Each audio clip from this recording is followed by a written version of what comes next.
Nou vriende, is weer 'n voorreg om saam met u te kan wees so rondom die woord van die Here. Ons is besig met hierdie baie besondere reeksie boodskappe wat handel oor wat ons kan doen om die Vaderhart van God te verbly. Nou ons het al reeds in hierdie reeksie bietjie gekyk na 'n paar gedagtes. U sal onthou ons het vir u gesê daar uit Kolossense 3. Is daar so 'n paar gedagtes wat na vore kom wat ons kan doen om die Vaderhart van God te verbly. Nou ons het begin kyk na die gedagte ons kan God se Vaderhart verbly as ons mekaar verdra. U sal onthou die woordjie verdra beteken om mekaar regop te hou, mekaar te ondersteun, stit te wees vir mekaar. Dis eie aan kinders van die Here as hulle mekaar verdra.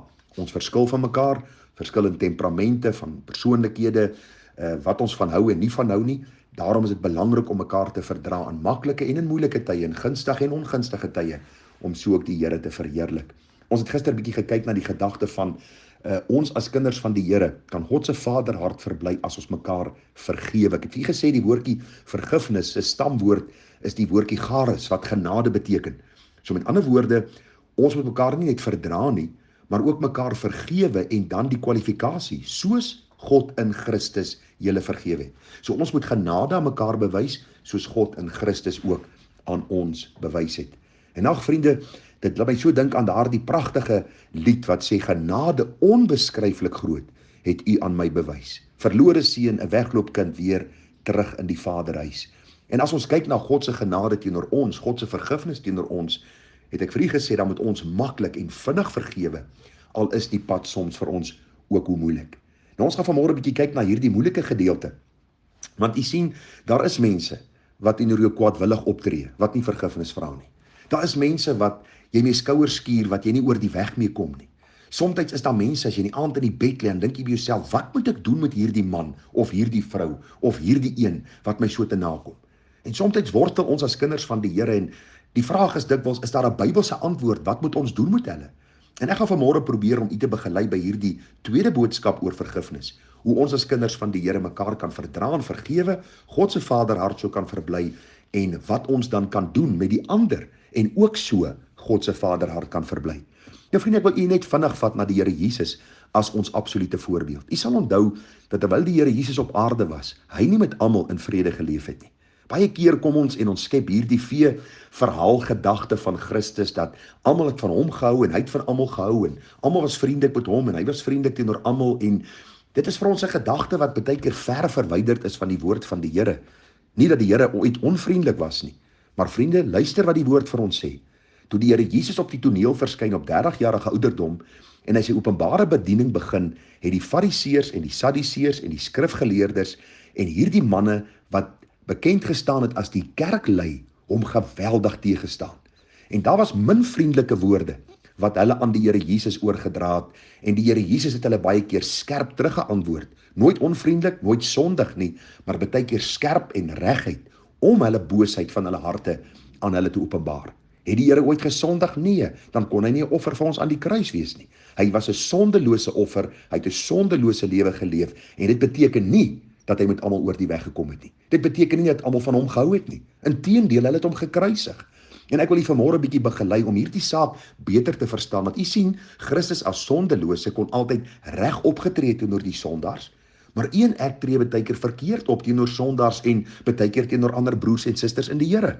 Daarom is dit belangrik om hierdie saak vanmôre so 'n bietjie soos 'n legkaart in mekaar te laat pas, om te sien hoe die breë prentjie van vergifnis lyk. Hoe dit maklik moet wees om te vergewe, soos ons gepraat het. Dis maklik om hulle te vergewe wat vir my vergifnis kom vra. Dis maklik om 'n medebroer of suster te vergewe wat my te nagekom het en hulle sê hulle is jammer. Dis maklik om te vergewe as jou vrou of jou man of jou kinders teenoor jou gesondig het, maar dit raak bietjie moeiliker wanneer mense vir jou soos 'n klip in jou skoene, soos 'n doring in jou vlees, en hulle weier om vergifnis te vra, en hulle kom jou te na en hulle lieg en bedrieg oor jou. Wat doen jy met hulle? Kom ek neem vir u vinnig na die Bybelse voorbeeld. U sal onthou, daar in Romeine 12 kom die apostel Paulus en hy spreek juis hierdie saak aan, omdat die gemeente in Rome ook met hierdie saak gestoei het. Daar staan, maak voorsiening in die behoeftes van die heiliges, streef na gasvryheid.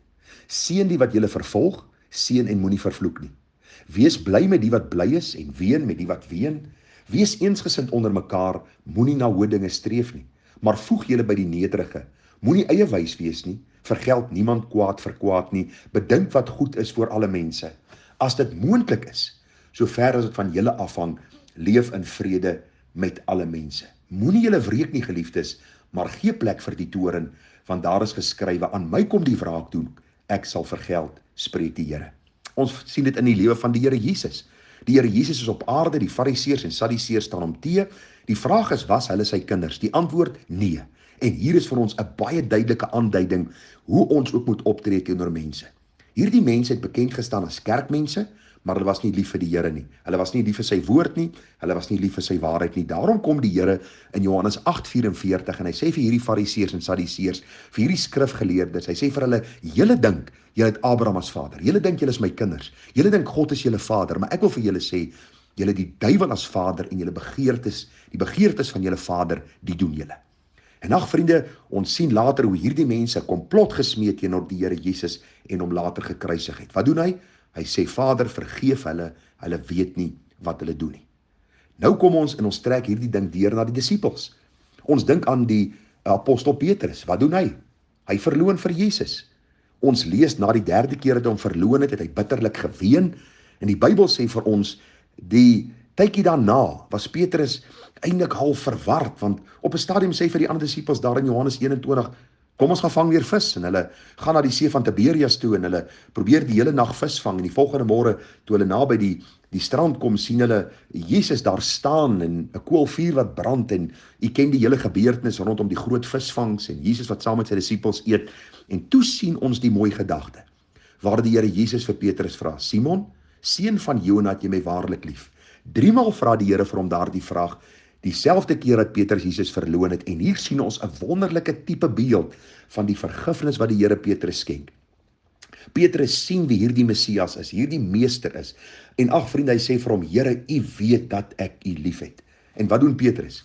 Petrus gaan voort en hy word hierdie leier van die Nuwe Testamentiese kerk, 'n nederige man, 'n man wat vinnig was om te vergewe, en gaan lees maar die boek 1 en 2 Petrus, en u sal sien hoe duidelik Petrus die gedagte van vergifnis na vore bring. Die vergifnis wat ons ontvang het en wat ons op ons beurt aan 'n wêreld moet gee wat vyhandig teenoor ons is. Maar nou kom ons by 'n gemeentelid, nou kom ons by 'n ander kind van die Here, nou kom ons by mense wat bekend staan as kerkmense. En ag vriende, wat sê die Bybel wat moet ons doen? Die Here sê, sover dit van ons afhang, moet ons in vrede met hulle lewe. Dit beteken nie almal gaan vrede met jou hou nie. Jy moet van jou kant af poog om vrede te bewaar. Maar daar is mense wat nie lief is vir die waarheid van die woord nie. Dit het ek die afgelope paar maande gesien. Daar is mense wat hygelaars is, mense wat blaatant lieg, mense wat vir jou een ding sê een dag en die volgende dag iets anders te sê. Wat moet jy doen met hulle?